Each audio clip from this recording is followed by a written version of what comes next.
Hi, my name is Ted Park. I'm the art director here at Uncapped Games. Our studio is comprised of a lot of veteran RTS developers. Many of us are from Blizzard, but we also have many from other studios like Relic Entertainment, BBI, who have worked on games like Age of Empires, Dawn of War, Deserts of Karak. It's a very highly experienced RTS specific development team.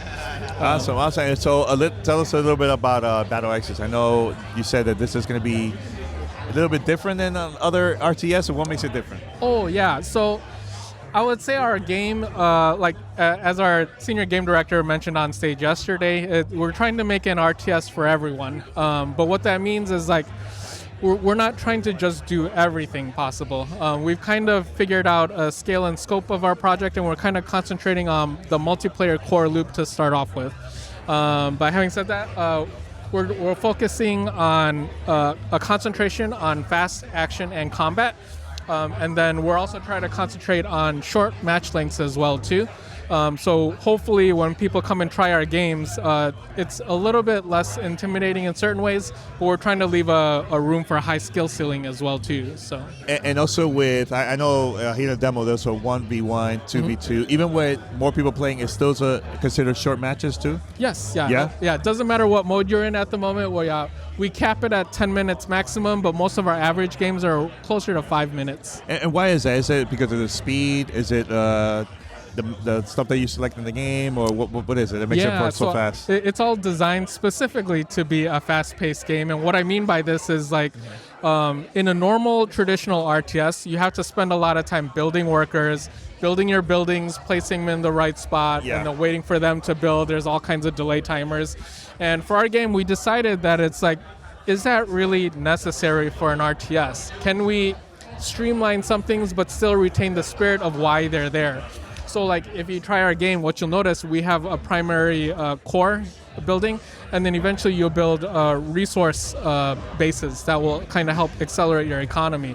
But you don't have to really place them, just hit one key, you're good to go, and then your economy will boost over time. Yeah, I know when you guys first started working on this, I know that was the idea first to get a new crowd of people to try RTS for the first time. Yeah. What is the formula on that of we got to do it this way? I know probably got some feedback from others of why they never got into RTS games. Yeah. So what was it for you guys that you concentrate a lot on trying new things to help? Maybe this will help to bring new people in. Yeah, I would say that the main thing for our particular game is it's about the combat. So a traditional RTS, there's many things. Some people like the macro side of it, which is base building, long timers, long-term decision making. Yeah. Whereas in our game, we focus primarily on unit combat almost more than anything, as well as the out-of-game flow of selecting which unit deck you bring in.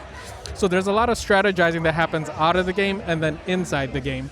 And we basically picked a lane as well too, right? So we could have said we're a campaign story mode only game and then gone that direction, just focus on that. But for us, we chose multiplayer and then try to make that more accessible where we can. And is this only going to be available on PC only, or are they going to be consoles too, or no? Yeah, to launch, we're concentrating on PC only on Steam. Awesome. And is there going to be any control support for PC? Or is it going to be just a mouse and keyboard? Right now, we're primarily concentrating on mouse and keyboard. Yeah. But I think the nature of our game may open some doors for us in the future. Okay, that's good to know. Yeah. That's good to know. So let's talk about art in the game. Okay. Like the look of it. So how was the process of finding the right look for the game? Is that also part of getting a new crowd to try RTS too, or not? We think so, yes. Yeah, based on the colors or something? Yeah. Obviously, art is somewhat subjective, so it's hard to just 100% please everyone all the time. But what we did do, though, is like I mentioned before, we're a very veteran RTS group, so we still apply some fundamentals that we've learned on the many projects we've worked on in the past. So unit readability, silhouettes, directionality. These are all important factors when you create the art assets for an RTS. And then because of the camera view as well too, it's like you can't build a first-person style asset with like tons of detail, because when the unit is this big, like tiny, you know, it's like you lose a lot of the detail, and then you also don't get a great readability at that height. So we do kind of custom tailor the way we create our assets for this specific camera and for this style of game. So when you're competing with your other coworkers, like what is how's your style playing this? Like, what is it that you like to pick? Oh, I like to be unpredictable where I really random. Yeah. Okay. So the fun part about our game is, you know, when you create a unit deck, a lot of our units are designed in a way, some of them for synergy and others for play style. So some units you'll pick and it'll be a more defensive, more turtley style. Others will be very fast-paced, very rush-oriented, and others will be more all-arounders all around. So, you know, I think like a lot of people will likely have a style that they like to play with, right? So it's a matter of finding those units, kind of figuring what pieces can I move in and out and still achieve that style that you like to play. Yeah, like for me, I'll probably get like the smaller ones because I know it will be easier for me to get them in. Yeah. And once I'm ready to get like the most powerful ones, which one is that one? The one's like, it's not butterfly, right? Or is it king crab? Oh yeah. King crabs are large, behemoths are large units. So that takes a longer time to get, right? Yeah, because you'll have to tech up to unlock them inside the game. Yeah. Okay, cool. Yeah, so I probably will go with small. Yeah. And then when I'm ready to go with the big ones, I'll go with that too, man. Yeah, for sure. Yeah, because like, you know, in our game, like I said, we are still aiming to be a true RTS, which means you're still making decisions about economy, still making decisions on when to tech, the timing and positioning of everything. So yeah, hopefully you still have like lots of opportunity for like decisions and choice making as you play. And what you think of like maybe getting to like the esports competition? Like I can see that with this game too. Yeah. So kind of our general philosophy right now is we're not trying to purposely go into the esport realm, but we know there's potential.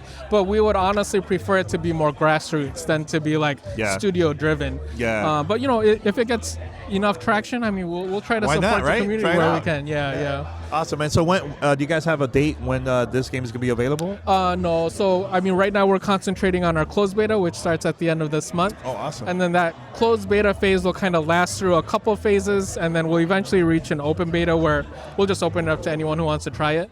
But we have to get some data as well, too. Being a free-to-play game, we kind of need to see what the player behaviors will be like and what people gravitate towards. And then, I didn't know this was a free-to-play game. I had no idea. Wow, okay. Yeah. Why that route? Why going to that route? Like again, for accessibility. Yeah. You know, if you have to pay $60 up front, I mean, not every 10 or 12-year-old has $60 sitting around. That is true. So, that is true. Yeah. Wow. Really cool. So if anybody wants to get into like the beta, where they could go? Oh, you can go to our website at playbattleaces.com. We have links there that you can, use to sign up. You can wishlist it on Steam.